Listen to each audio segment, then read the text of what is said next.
There's nothing like a Bedlam victory. Clint and I discuss it and break it down. Also, we talk about the UCF matchup coming up this Saturday. All that here on the No Poke Show.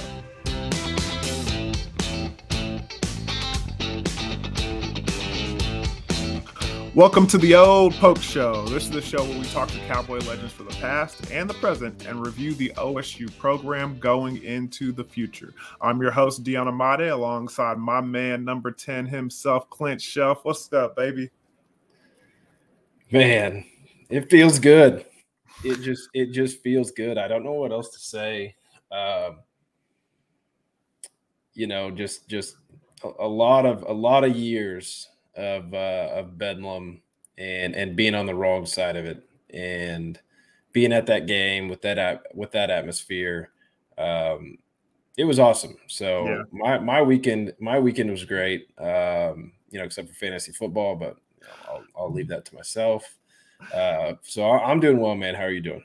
Bro, we had the same weekend, man. This smile hasn't left my face since Saturday. I mean, I've had some ups and downs like after the game later on the week, car issues and different things like that. But I'm still smiling, bro. I just had that Bedlam win cures all at a certain point. My fantasy team didn't do so well either. I mean, Zay Flowers and Kenneth Walker got me all of 4 points together. So, but still smiling on Sunday, even though the Dallas Cowboys lost to the Eagles. Still smiling. So man, that was brutal too. Dak stepping out. Oh my God, it was just comical how they kept finding a way to rip your heart out. It was like, okay, here we go. No, yeah, man. Step out of it. Whatever it was. It's just like, But Bedlam win cures all, Clint. So, I guess we might as well just, dive right into it. I mean, it was the thing that consumed a majority of our weekend, and we got a lot to talk about with it being the case. And then we got to look forward and move on to UCF. So let's go ahead and get this Bedlam thing, out of the system. Let's go talk about it. Yeah, I mean, I've got, I showed you guys my notepad when I watched the Iowa State game. I've got a similar notepad today. I've got my extra screens up with all the stuff. So if you see me looking around, it's because, man, I just what a great game, and we can start wherever you want. I don't know if you want to go offense, defense, special teams, just general thoughts. You tell me how we want to do this, but I want to lead it. I've got plenty of thoughts on it. I want to lead it off the right way. I want to go offense, man. Offense, I looked up at the end of the game, and I think the number one thing I thought to myself was, did Ollie Gordon really have 137 yards rushing? Now, when you say that, were you saying did he only have 137, or wow, did he have 137 yards rushing? Second one, I just watching the game and rewatching it, that OU defense is solid. They were good. There's much made about Danny Stutzman not playing, but Kip Lewis, the guy that filled in, I thought was probably their best defensive player. Really there's no way that he's going to be off the field when Stutzman comes back. I was very impressed. And Coach Gundy talked about their team speed. That's something that he's always talked about with them that looks different when you play against them. And I thought at the point of attack, there was a lot of runs that they did a really good job, and they obviously had a game plan to sell out and stop Ollie Gordon. And so with all that, and obviously he broke a couple big runs, but, 33 for 137, which was a 4.2 average, which is awesome. I felt like in 2 tugs. I mean, I thought it was going to be around 100 yards. The way it felt watching it, he had the one. We got to get into the pick later. But that was kind of the main takeaway. I was really impressed with their defense. I thought Brent Venables had a great defensive game plan, and Casey Dunn responded. I felt like he called a great game, and the offense did sputter a little bit, which I think led to the pick a little bit from Ollie Gordon. I don't think we scored any points in the third quarter, but. He knew that they were going to load the box, and we're going to have some of these guys, Rashad Owens, Leon Johnson, step up and make plays. And They did, man. I mean, Rashad Owens, I can't say enough about him. There was some, I felt like Alan Bowman played a really, really good game, and he was accurate when he needed to be, but he was just off a little bit on some of those throws. And, like the one-handed catch and then the tips to themselves. And there was some really nice catches that made him look really good. And early in the season, I don't think he was getting – those benefits, right? I mean, I felt like he was the guy that was suffering from drops early in the season when the quarterback competition was going on. So it was good to see that. But just his poise, I think Bowman's poise was huge. And the catches that, like I said, Rashad Owens and Leon Johnson made were awesome. And then, just to kind of keep going overarching, and we can dig into anything. I thought Brennan Presley was used absolutely perfect this game. I mean, they even put him on the outside. They put him as a single receiver on that 4th down, and we ran a little slant to him, the RPO. That's what you got to do with that guy. And I felt like once he got the ball in his hands, they couldn't tackle him. I mean, he was so good with run after the catch that, I was just sitting up there patting myself on the back because I'm so proud of myself for two this one. No, I'm just kidding. But you and like Dusty Dvorak over there that was calling the game for ESPN were just enamored by Presley and his ability. You could tell Dusty, like, being an Oklahoma kid and Dusty being an Oklahoma guy, he was praising Presley every time he got an opportunity to do so, and especially with Presley's abilities in the open field. I mean, he was running ferociously. Like, that's a kid who loves to play in that game, being from this state. I mean, every time they go up against those guys, he has a good, memorable game that you cannot, you can't hide number 80 in that situation. Yeah, I think they're tired of seeing Brennan Presley in Bedlam. I wanted to highlight the play. It was 21-17.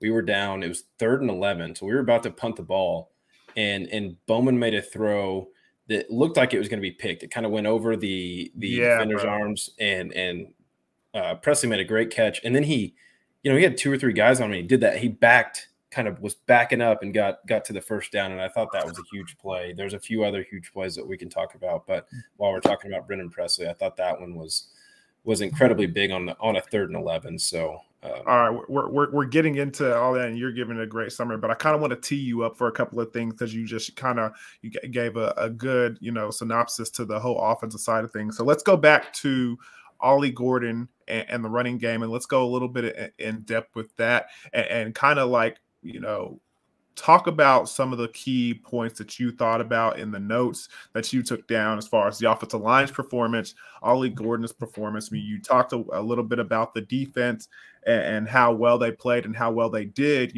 against Ollie Gordon. One of the things I really wanted to highlight was why they were so successful in stopping that run game, especially because we're used to seeing Ollie Gordon go for those big chunk of yards. And I think the thing that was taken away from his game in that matchup was the fact that he didn't have those big breakout runs consistently that we're normally used to seeing, those 11-yard, 10-yard chunks, because OU, give credit to them, their safeties were doing a good job of coming up and playing the run very, very fast. That team speed came into play with them because normally Ollie Gordon, because of that gap scheme, he can get past that first wave and he goes because the linebackers are committing to a specific hole. Or, offensive line gets second level and they do a good job picking up and he gets it and goes. Or, he gets past 1 or 2 levels and then he breaks. In this game, there was not just 1, 2 levels, but 3 levels that he had to get through for him to kind of break off and get those big runs. And again, credit to the safeties from Oklahoma. They were coming up and feeling and giving him some indecisiveness in the hole where he made 1 move, he made 2 move, and then all of a sudden there's another guy there and he was like, and then they were all at his legs, diving at his feet. So what was your thoughts on the running game in a little bit more detail? Well, I think you're exactly right. I think the safeties, and they did a good job tackling. I was really impressed with Billy Bowman and some of the guys that they had tackling Ollie Gordon because he's a load. I thought go back to your original point, the offensive line, I thought they fought hard. That is a very tough assignment. That defensive line is really good. We saw what they did, in the goal line stand against Texas, and we know the athletes and the guys that Texas has. So they're a stout group, and they do a good job. What I saw was they did a good job of not letting our offensive linemen and some of the schemes get ahead of steam with the pulling. There was no room for those guys to pull and to get into a hole and hit somebody. And they did a good job of not letting those guys get up to the second level to get onto those linebackers and those safeties. And when that happens, it's basically you got to make a couple guys miss. And they tackled. I'm going to say they tackled well. Ollie Gordon's at 140 yards rushing, but I think that's just because of how good he is. And then, the RPO scheme was very helpful with that. They, without having a running threat at quarterback, although shout out that QB draw was nice. Bro, don't get me started on that QB draw, because I'm not going to lie. He got there, but homeboy got there like molasses. It was a slow developing play for sure. That was no choo-choo Clint Chelf in the open field. I don't know if you remember this play, but it was in the Fiesta Bowl in 2011 when Whedon ran a quarterback draw against Stanford. Yeah. We were on like the 3-yard line, and he just kind of ran up and fell in. They did Bowman a little dirtier having to run up from the outside the 10.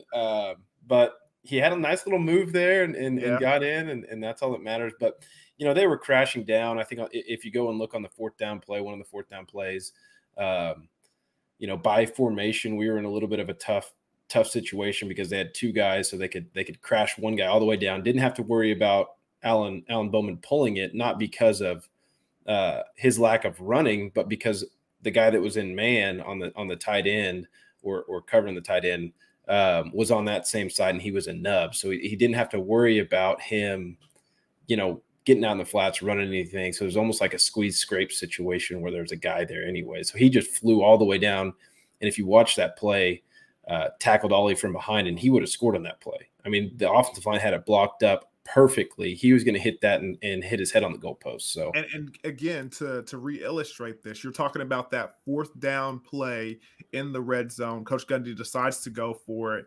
And again, like you're saying, I was saying that in the booth, that hole was wide open. He was going to bounce it to the outside, get the first down, and probably get the touchdown. But what's the kid's names?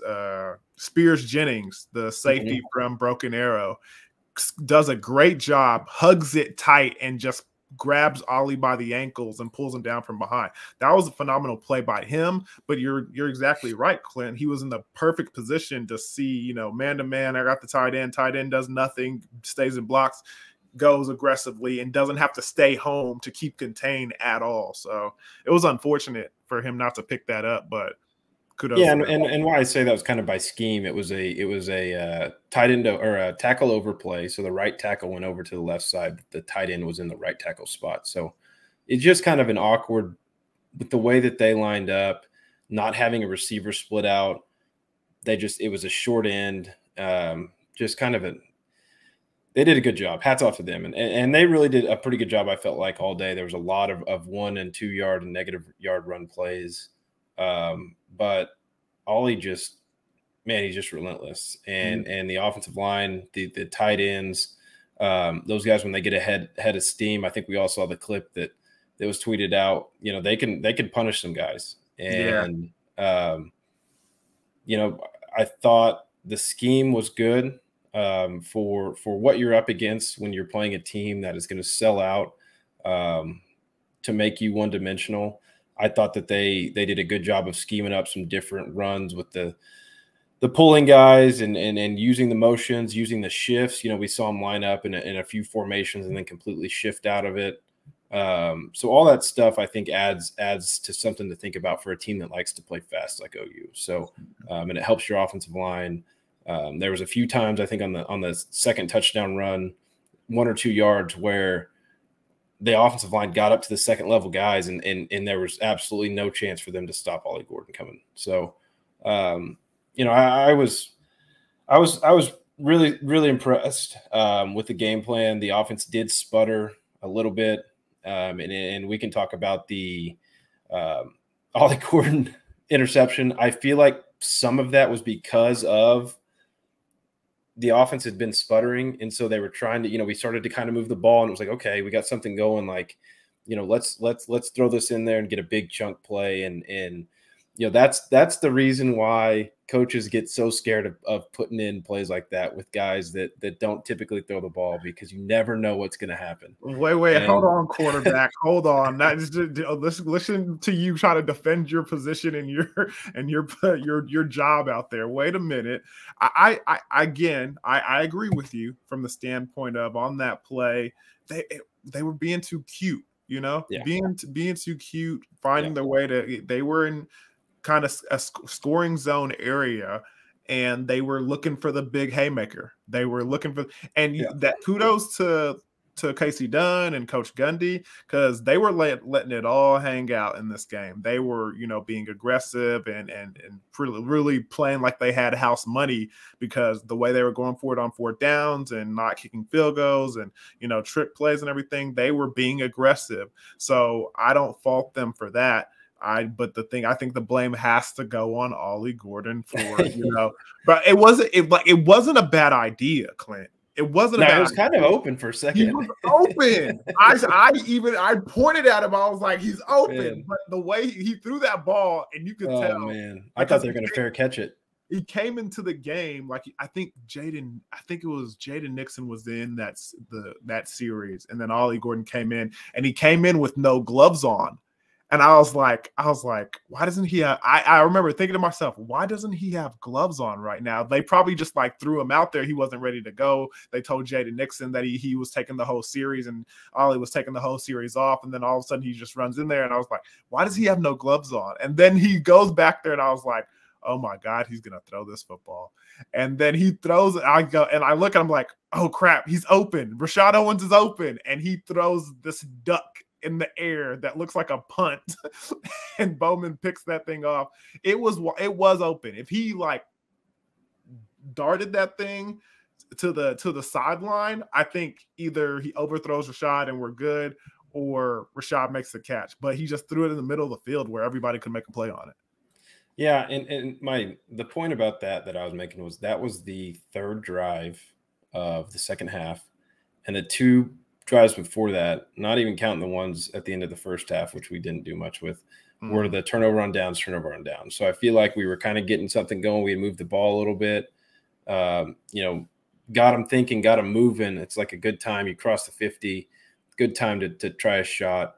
But the coaching point for me is that's why you don't have other guys run routes on stuff like that. Because it's too tempting for guys that don't get to throw the ball when they see somebody down there, and they're just going to yeet it down there. You know what I mean? He's that bug. You're the best running back in the country, man. It's not there. They did a great job. Boythroyd, I think. Boythroyd, however you say his name. He did a great. He diagnosed it perfectly. Left tackle Dalton Cooper's got to do a little bit better job of selling it, acting like he kind of just hinged and blocked it, and so it kind of allowed him to stay in the zone of where Bowman was going. You got to act like you missed the block, let him chase down the play from behind or something. But, they hats off to them. They did a great job. But Ollie, you just gotta eat that one, man. You really do.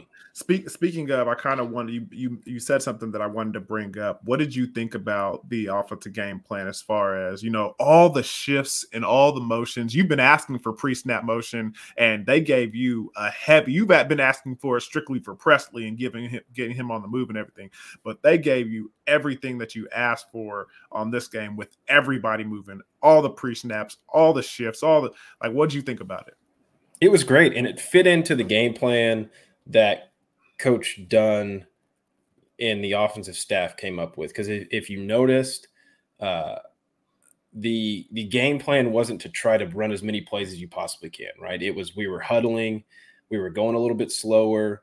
I'd have to look up the time of possession. I think it was like 38 to 22 minutes or something. I mean, it was a big advantage for Oklahoma State. And so I think that all plays into being able to do that pre-snap, all those shifts and motions when you're not trying to go super fast, because it's hard to get those communicated and everybody set and send guys in motion when you're trying to snap the ball in 5 seconds. So I felt like that complemented very well to what the game plan was. And I think one thing to add to that, and we'll talk about this more later, but it helped the defense a lot too, because OU was running so much tempo to kind of slow things down, give them some extra time on the sideline to get some rest. That helped the defense a lot. Yeah, and you know, we even saw I mentioned putting Presley as a single receiver. We put him outside. I mentioned that part.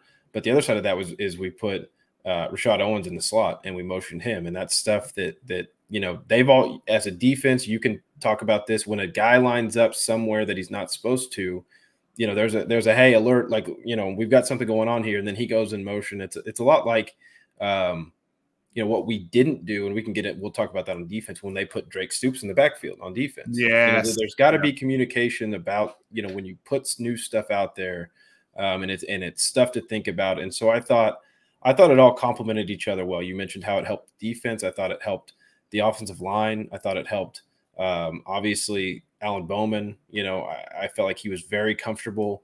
I felt like he helped the offensive line out whenever they did miss a block. You know, he'd float out to the right, throw the ball away, live to fight another day. And I think that's a big strength of his, is his composure and leadership. And I thought you really, really saw that. And they allowed, you know, him to kind of have the ball in his hands. They were going to take Ollie away, and they trusted him with it. Let's talk more about that, because I think that's what the people really want to hear from you, Clint, is Alan Bowman had a breakout game. They knew they were going to be loading the box. Casey Dunn did a great job of diagramming plays to kind of loosen that box up, get the ball outside on the perimeter, and get the ball out of Alan Bowman's hand as efficiently as possible. But what did you think of Bowman's performance, especially knowing that he had to lead the chart offensively, especially with the speed that OU has? I was very impressed. I thought it was his best game of the year by far. You know, there were some accuracy issues, but when he needed to be precise with the ball, he was. And his ball handling is something that I feel like is underrated. His you know, play fakes, grabbing the snap, getting a good play fake or getting a good ride with the RPO, and then just spitting it out and just kind of, you know, shortstop or not having your feet set, just using arm talent and getting it out. I thought he was very, very good with that stuff. He was deadly with those slants, man. Yeah. And you know, that's part of the reason why I think from day one, we thought he was going to be the guy. The leadership, the composure, the arm talent is good. But, yeah, I mean, really, really solid performance by him. I thought the biggest play of the game was his tackle, though. You know, after that Ollie Gordon, you know, heave, he was the guy that was back there and ran him out of bounds. I don't know if Ollie he would have been able to make the tackle back behind him. But, you know, that saved points and that saves momentum and doesn't allow them to go down and get a pick six. And, you know, they had to punt after that. So you never know what's going to happen. Obviously, somebody could have ran him down, but I thought that was a huge play in the game. Allen is a good athlete, made a good play, pushing him, getting him out of bounds, and that's all you got to do in that situation, because you can look, as a quarterback, you can look stupid sometimes trying to do stuff like that. Speaking of that play, and I think this is a good time to kind of talk about it a little bit. We saw a little chippiness on that sideline. I'm sure you saw it too, Clint, when Alan Bowman goes out of bounds. Oh, I retweeted it. Don't you worry. And one of the OU staff members over there gives him the chicken wing on the sideline. What was your thoughts of that incident on the sideline, and what do you think happened? Oh, I mean, it was complete BS. You know, it was a guy that under the guise of maybe thinking, oh, I'm going to try to help him not hit something, I'm going to shoulder check him. Every time I've ever ran out of the sideline I mean, I honestly can't think of a time where I ran out of the sideline and somebody didn't you know, if you're going to catch somebody, you catch him with open arms, you can kind of go to the side. I can't think of the time I've been shoulder checked like that. And then I'm trying to stay away from, if you were on Twitter at all, it was just a cesspool afterwards of the referees and your mark and, you know, all this stuff. And I'm trying not to get into that on here. So don't lead me down that path. I thought that was a horrible play by that guy, or not play, situation by that guy. It's Bush League, man. I like, bro, I don't get, like, because your first instinct in that situation is to help the player. You know what I'm saying? Like always, you see normal that people's it would be, yeah. I mean, for yeah, sure. like you see that on Saturdays. I mean, your first incident is to, to grab the player, keep him up, keep him upright, especially with it being a small sideline like that. You're gonna keep him from like running into anybody else and everything. For like your first instinct to like shove him into like that wasn't the excuse that you would give is like, oh, I was just protecting myself. You can't even buy it, because that one was like, because even if you were protecting yourself, you would put your hands out and like at least gracefully catch him, not like push him away from you. Like that's something like you expect like a young 18-year-old, walk-on player who's just on the sideline, and he's like, you don't expect that from like a staff member. You gotta know that the cameras are on you in those situations. Yeah, you got to be better than that. If I was gonna, put my self-interest above a player's, I would just get out of the way. Yeah, that's true. That's true. But you saw a number of people do that.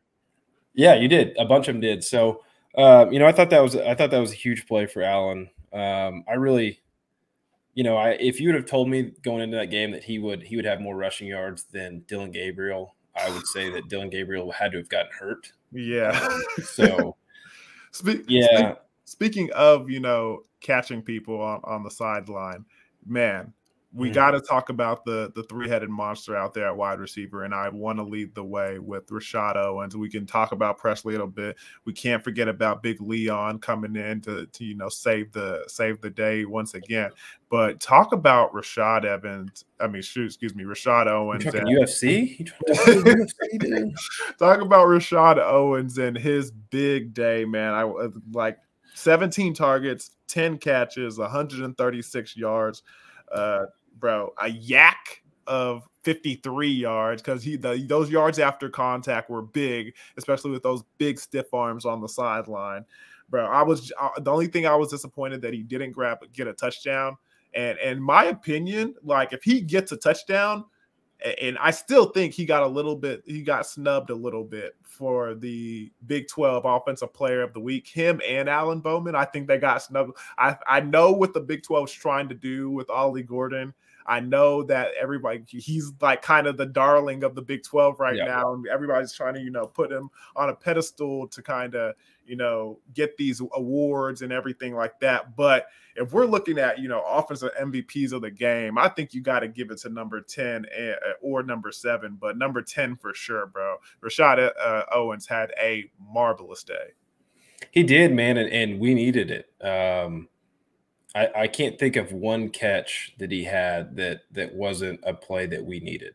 He was making big time catches from really the first series of the game, and they were catches that, like you said, were not easy. He was making contested catches. He was making one-handed catches, and they asked him to go win his matchup. That's what Brent Venables said. Okay, if Leon Johnson and Rashad Owens can beat us, then we'll take it. And Casey Dunn said, you got to go win that matchup. And he did. And the receivers, I thought, played great for a unit that's had some guys banged up. And I can't speak highly enough about the performance he had in the biggest game probably of his career. And I don't want to forget Leon Johnson, because, what we had known was he wanted a red shirt. Casey Dunn wanted him to red shirt. And if you see his frame, an off season with Coach Glass it would be incredible. A different stratosphere, man. But he had to play. And that's the bottom line. They needed him, and he said, okay, went out 5 for 70 in by far the biggest game he's ever played in. Yeah, he burst on the scene last week and then comes out in Bedlam and goes 5 for 70. And he looks so composed while he's doing it too. He does, man. And he doesn't look, and I mean this in a good way, he doesn't look 6'5", 6'6". He moves well, and he's he can high point the ball. He's a really selfless player for that. And I could talk about Brendan Presley all day, but those two guys, I felt like it was huge to have that advantage on the outside, because I felt like their corners were a place that you could attack that defense. They were young, and those guys took advantage. I was concerned because when I heard that Gentry Williams was back, former Booker T. Washington product over here in Tulsa, starting that corner for Oklahoma, missed the Kansas game, had a lot to do with why they lost that game with him not being in there. I was curious to see how healthy he was, and you could see he was playing aggressive, but he was giving a lot of depth to Owens, and because of that, those slants were getting there. That pass in the first series when Owens goes up and tips it to himself, that was a Gentry Williams interception. You could see it, that he was put his hands together, jumping in the air. He was going to take that thing, and he's familiar with that situation. He did that in the Texas game. First series, goes in there, gets a pick, OU football. But this one, bro, Rashad played like a man, bro. Not even that, like, I mean, the run on the sideline with the stiff arm, I didn't realize that he was that fast. Like, he was moving, bro. Yeah. He was moving. I think that's the play that Coach Gundy was asking for a missed face mask. I think that's the play that it looked like he got face masked. Yeah. And I think maybe the rest put that flag in their pocket because Rashad got you gave him a little taste of that face mask as well on the stiff arm. So, but they normally don't call that, but not the offensive guys can get away with a lot, buddy. I'm sorry, I hate to break it to you. Oh, don't I know it, Clint?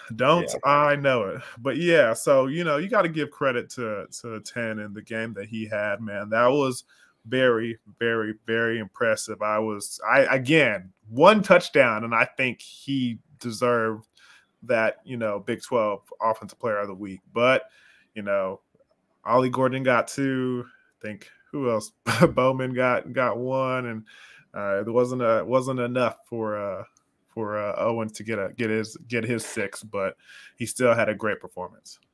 Yeah, man. If we got 3 guys that got it, they would have just. I think people would be calling for some investigations or something. But my final, put a bow on it. Yeah. It was a good game from the offensive standpoint, from Bowman, the skill position. I thought the offensive line fought hard. There were some. Short yardage, we've got to be better. Yeah. To get 1 yard, if we're going to go for it on 4th down, Coach Gundy, I think he said afterward he normally would have kicked a field goal. To have his back, if he's going to make that decision, you've got to be able to get 1 yard. I thought the time of possession was great. 10 points off of 3 turnovers at home, not great. And we talked about, a lot of has to do with the OU scheme and their defense and the team speed and Brent Venables, having a good game plan. But moving forward, that's something that, if you're going to get 3 turnovers, you got to get more than 10 points. Yeah. You just have to as an offense. I think the offense did enough to win the game, and that's all that matters. Yeah, and the reason they did enough to win the game as we transition is because the defense did a phenomenal job of taking care of things that we came into the game very concerned with. We talked about the deep ball, and we talked about Dillon Gabriel and his ability to stretch the game and stretch the drives and stretch the play because of his legs. And they did a good job, Clint. They did a great job, and as good as and this was a point that I kind of wanted to make, as far as good as the OU defensive game plan was, I felt like their offensive game plan was pretty mid. We did not see very much at all, maybe not even one designed quarterback run, which we thought was going to be a big part of, their offense was Dillon Gabriel's legs, his ability to extend plays, getting out, like you mentioned. I've seen them run a few design runs with him, and we didn't see that at all, which I think helped. I bet Nardo and our defensive staff were a little taken aback by the lack of quarterback run. You talked about the deep ball. Did a good job, except for a few plays. One of the plays was a deep mesh that guys ran into each other on. They came back to it later in the game on the final drive. And I can't remember if it was Cam Smith or Yeah, Cam Smith. Dylan Smith, or It are you was Cam talking? Smith stuck with Nick Anderson. It was that deep over route. He defended it Yeah, very well. So it's cool to see that progression within a game of something that, okay, they got us on this. It was a big gain early, and then they come back to it and we defend it well. The concerning part to me with the defense, before I let you have this from my perspective, was I thought we were great on third downs except for third and long, which is I don't know. And I think this goes to your point about the deep passing game. When they had to throw the ball down the field, they had some success with it. And that's when I talk about their lack of a game plan that I felt like attacked us very well. And they had a lot of success with it because they had a lot of time. And I think you had a lot of time because we were playing off on the ball. We weren't sending pressure. I mean, other than Colin Oliver every now and then coming off the edge, they rather had sit our linebackers back and get our quarterbacks in that cover 3 look. And here's the thing. You got to give Drake Stoops some credit here, man, because he did a good job. Farouk, that number 3, he's a pretty good wide receiver as well.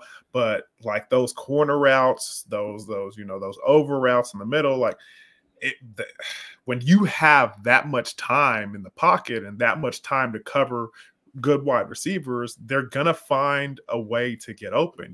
It can't be 1 Mississippi, 2 Mississippi, 3 Mississippi, 4 Mississippi, 5 Mississippi. That's a lot of time to cover in that back end. So that's something that needs to be cleaned up. But I think it was more a majority of, we talked about that in the pregame. Do you run man or do you run zone in those situations? And I think in some of those downs that we didn't have success on third down, we ran a lot of zone, giving our linebackers an opportunity to keep their eyes back there at the quarterback if Dillon Gabriel did decide to run, go after him. But I think OU, what they were trying to do was, like on offense, neutralize our best player. On the other side, on defense, neutralize our best player, and that being Nick Martin. And they didn't want to allow Nick Martin to tee off on Dillon Gabriel, or knowing that he has the speed to run with Dillon Gabriel.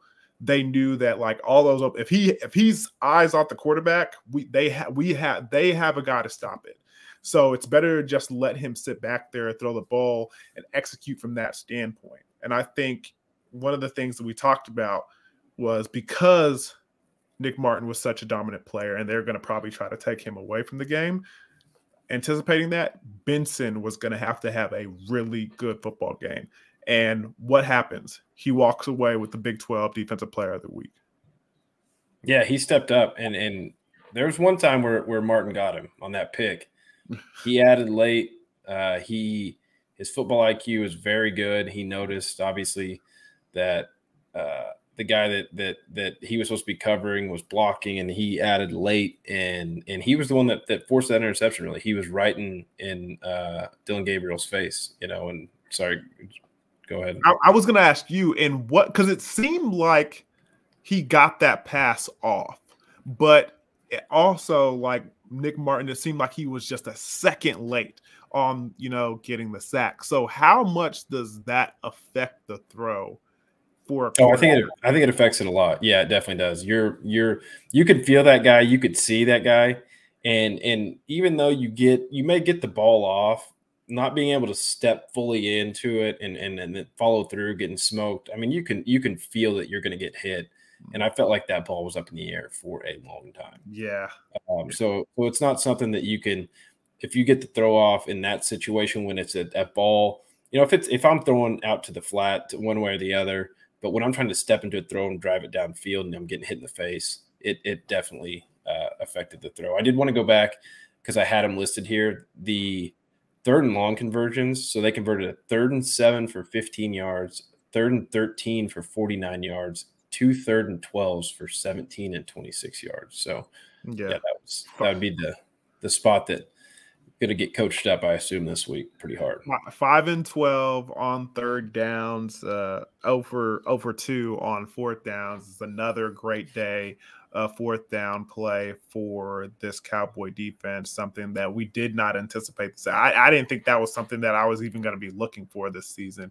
So, but it's played a big part in this defense in this season, and so I commend them for that. But the next thing I kind of want to talk about was the big shots down the field in man coverage. I know that they got, I want to say 1 or 2 on us. I know one was on Trey Ruckers down the sideline there in the fourth quarter when we really needed desperately get off the field and not give up a big play after we had just scored and took the lead back. But there was also a couple of drops by some OU wide receivers that, helped Oklahoma State in that defense greatly.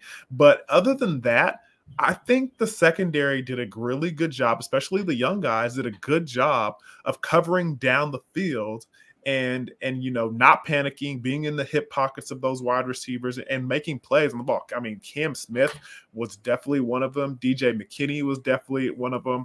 And then Dylan Smith, man, he again, another good day for the freshman. Good ball skills on that interception. I mean, he had to tip that one to himself and come up with it. Need to work on his return skills though a little bit. He was pretty lackadaisical running the ball. I don't know what he was trying to set out there. A whistle or something, like what's going on? I know he's trying to be sly back there with the rock or something. I don't know what he's doing. Need to work on that a little bit, but still a good day for him because he got the fourth down stop as well. He did, and that was a great play. One guy I wanted to ask you about in particular, while we can work our way back to front. We start with the secondary, like you're doing. Those guys all played well. One guy that I don't know that he had his best game of the year, and we haven't said his name once, so I know it's probably true, is Kendall Daniels. I don't know that he did anything poorly, but what were your thoughts on his day? It's kind of a tough ask, I guess, for him, the position that he's playing. Yeah, with a guy like Stoops, Again, nothing stands out. Right. There were a couple of incidences where he was, going one-on-one against him and his co-host, I guess you can say, on the Swab Dog, the co-star. Because his commercial that was airing all over Oklahoma this past week, him and Stoops were going after it a little bit, but it seemed like Stoops kind of got the better of him in that battle. I did see him one-on-one with a couple of tight ends, but OU's tight ends, unfortunately for them, the Stogner and all those guys, they're not like OU tight ends of the past. So I didn't see, and then coming downhill, in the run game. I'm glad you said that. I just want to real quick. I want to circle back to that point here in a little bit, by the way. All right. But yeah, coming downhill in the run game, I don't remember, Kendall Daniels making a whole lot of plays in that standpoint. So I don't know. Like I'd have to, go back and maybe go to Pro Football Focus or talk to Coach Duffy and see how he graded out or something. But I don't remember Kendall Daniels, making that big of an impact on this game. I mean, I know him being there still helps this defense considerably, especially with his abilities and his range, and but again, I can't remember anything. He ended up four total tackles. Two of those were solo, and I think what made it a weird game for him was that the linebackers did a really good job. I think Colin Oliver, obviously you've talked about Xavier Benson, Nick Martin. I thought they did a great job. And if it was either those guys making the tackle or they had the play blocked up so well that they were going to score, run for 60 yards like we saw a few times. And not to say that Kendall Daniels, that's his fault, but it was just kind of a weird game. I do remember he got put on an island on the final drive. We did try to blitz finally. It was the first play coming out. OU was, down with 2 minutes left. We tried to do a blitz from depth with Xavier Benson. And really that's just asking a lot. It's asking a lot. He's not the fastest guy to get there. And so it was a poorly timed blitz. He had to come from his kind of conflict position out over the slot. It'd be the equivalent of a slow developing offensive play. It took him a while. And Kendall Daniels had to cover Drake Stoops from depth on a over route. So that was really kind of my only, and that's a really tough ask for a guy like that. But I just, I hadn't really heard much about him. I didn't see much rewatching the game. So maybe that's something we can look forward to, is him kind of having a big rebound. But overall, I thought the safeties did a really good job from where we've come in the Iowa State game. Yeah, that's true. Especially in the deep ball, I think Nardo's kind of getting a more of a feel for his defense and kind of putting them in situations to succeed. So that's always good. And the young guys are growing up. I mean, Dylan Smith on that last fourth down. Stoops runs an out route. It's a man beater route. They ran a lot of, speaking of man beater routes, they ran a lot of man beater routes, if I can say that another time, 3 times fast. But like with a lot of crossing, you could see our DBs were like running into each other and, running into each other pretty violently at that. So that was kind of scary. But that last man beater route that they tried to execute, it was the exact same play. Same play that they hit Nick Anderson on, I think, on the second series of the game. Maybe it was later, and he ran for 40 or 50 yards. Same play. And instead of going for the over, where Nick Anderson runs it, that he tries to hit the 5-yard out, and Dylan Smith is able to get around that route with, being headsy, not staying on the same level, go over the top of it. And because of that, he's able to take a tight angle to it and make a play at the football. Like, I still don't know exactly if, Stoops caught that pass or not. I think they called it a catch. I think they just gave it to him because they knew he was short and didn't matter anyways. But you're talking about the actual final play. Okay. Yeah. So I think he did catch it though. You did? Okay. I think he did. Yeah. But yeah, do a good job by Dylan Smith to kind of just run that route with him and stay over the top and not let him be able to turn up the field. So yeah, great play, great adjustment. Yeah, that's my least favorite play, and I don't know why. I see people in the NFL run it. When you roll out one way and immediately eliminate half the field, I hate that play so much. It gives you so few of options. But that was, fighting over the pick, if you will, is what it's supposed to be. They didn't do a great job with that. Yeah, an incredible play. What were your thoughts on DJ McKinney and corners, Corey Black? I thought the corners had a good game. I mean, it's kind of consistent what we've seen of the corners this year. I mean, especially that 3-3-5 defense, a lot of people try to attack it up the middle and get their big chunk plays from that standpoint. But when they were running vertically down the field, I mean, the corners were running step for step for the wide receivers. They were making good plays. There were, there was a couple pass interferences here and there. There was a couple of catches here and there. But for the most part, when I didn't see too much, happen on guys like Corey Black and, Cam Smith and DJ McKinney and, Cale Smith. There was one time Cale Smith ran out there and just wasn't ready in that first drive where they had that big, touchdown run to start the game offensively for them.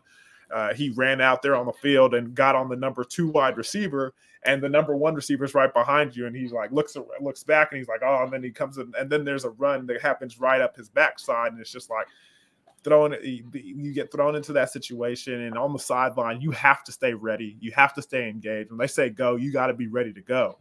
And I think at that point in the game, I don't think he was ready to go. But I mean, he after that he locked in and he was good. I loved how many defensive backs were able to play in that game. I love the fact that they felt comfortable putting all those guys in there and giving them, opportunities to, give rest to the other guys so everybody could stay fresh. I mean, don't get me wrong. They defended 64 plays, and that's not a lot at all. I mean, we've seen, our offense operated 81. So 64 plays, and there was a good rotation of individuals getting in and getting out.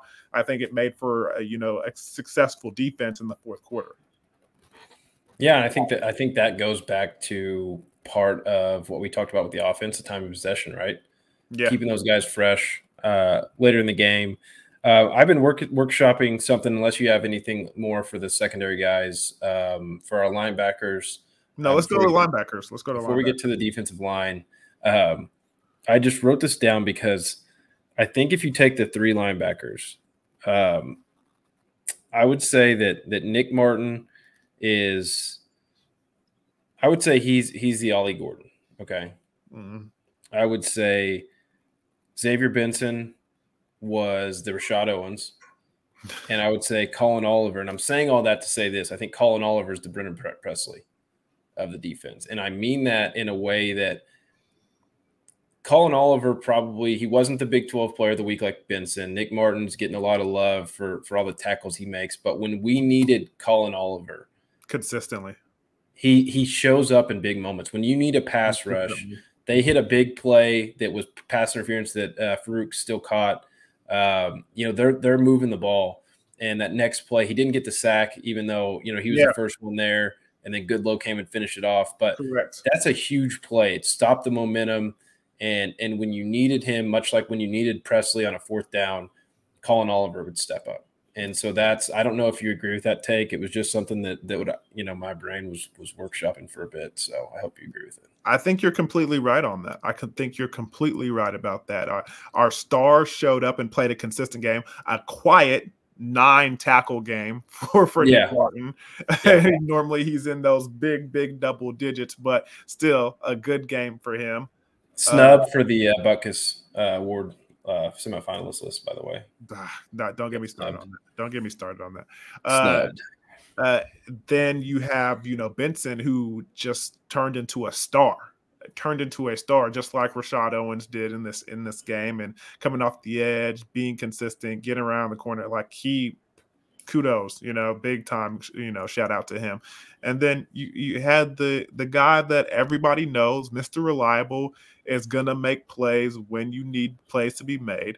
And just like Presley gets those big 3rd downs and catches those yards, those catches that turn from 5 yards and turns them into 15-yard gains, Colin Oliver turns, easy pass plays into contested, quarterback hurries, setting his teammates up for sacks. I mean, the linebackers had a really good game, and I think they were a good reason of why we were in it and why we won it.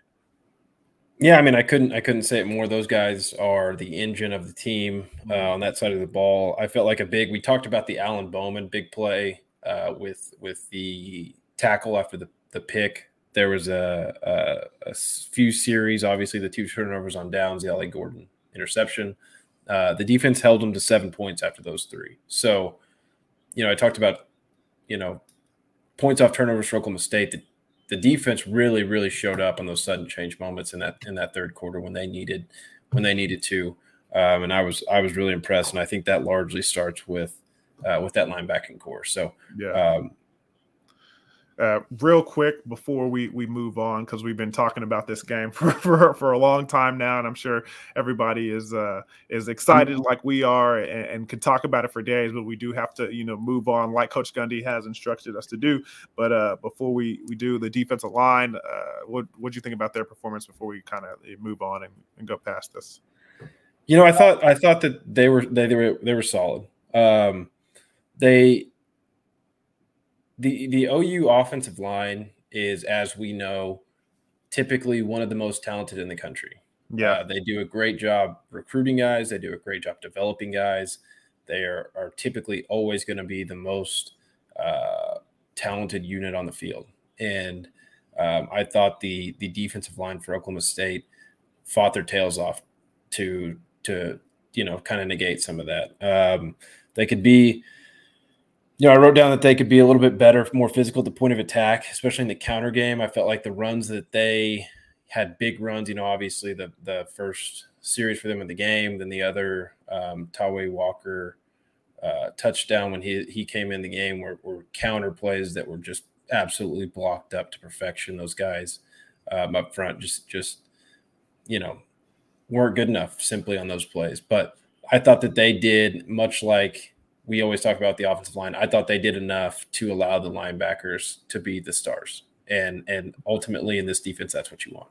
One question before we get past this and before we move on.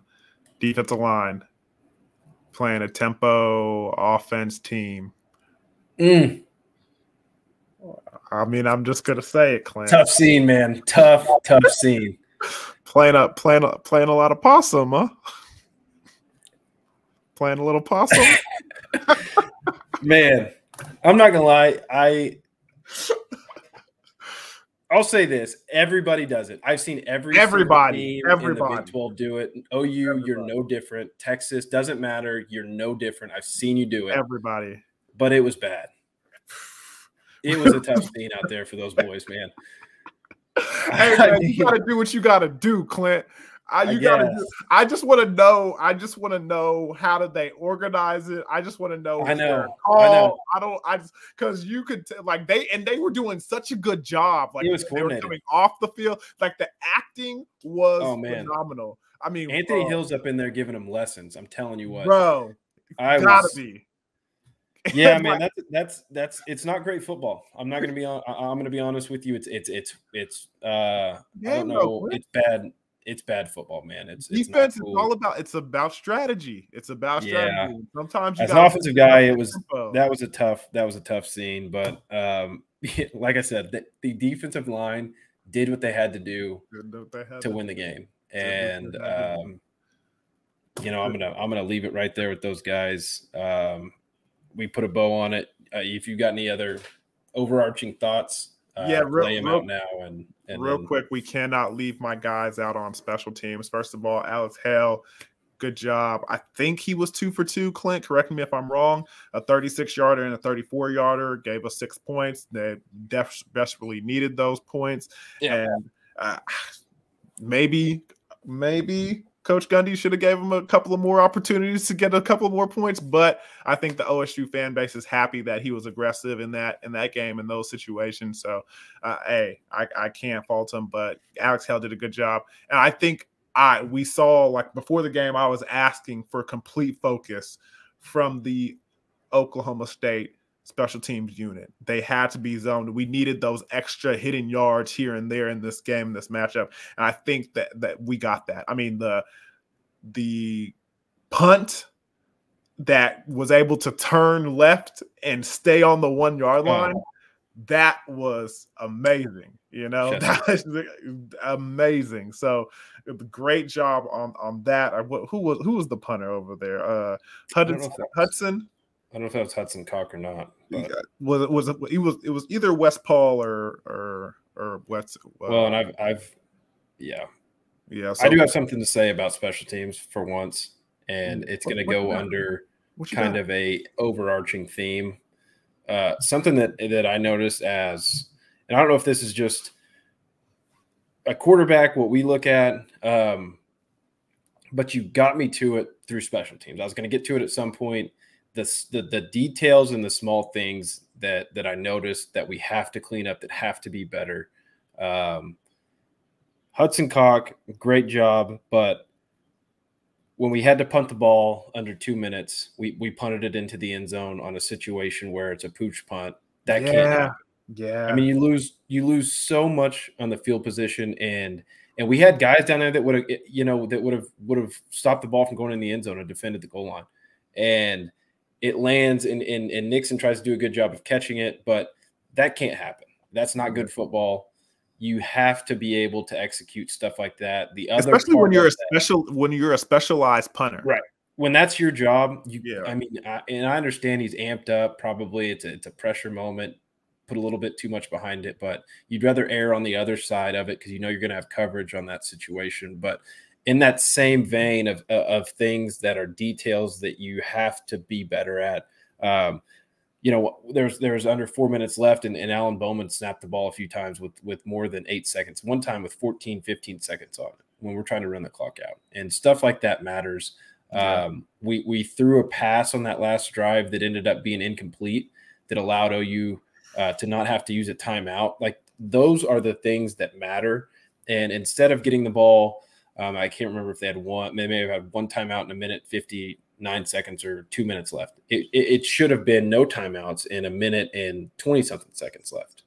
And in games that are going to come down to the wire, that stuff can matter. And so that's my final critique of this game because it was an absolutely awesome experience, and I'm glad that I got to attend that game. The atmosphere, the fans, absolutely unbelievable. The fans, bro. They literally caused a turnover. Yeah, literally, you caused a turnover, snapping it into Dylan Gabriel's leg when he wasn't ready for it. That was all the fan base. And that's a veteran. That's a veteran guy. That's 2 veteran guys. I mean, it's not like that was. I mean, yeah, the fans were.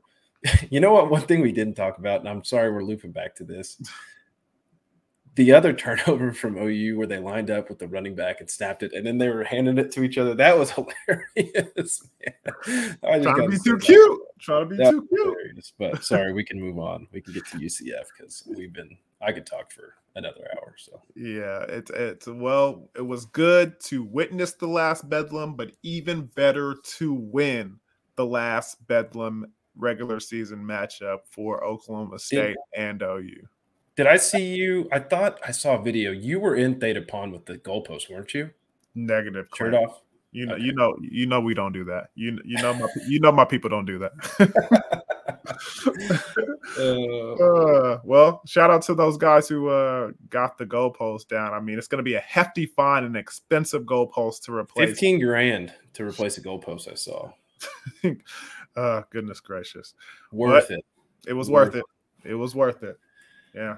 Well, let's put this one to bed, like Coach Gundy said, and it's time to move on to UCF. Clint at 2:30 on ESPN. Our Cowboys will be playing the Golden Knights over there in Orlando, Florida. It should be an interesting matchup. Let's go ahead and briefly talk about this because we don't got a lot of time, but let's give me your opinion about the game. It's going to be tough, and I think if you follow Vegas lines at all, it came out and we were 1 point favorites over a team that's under 500.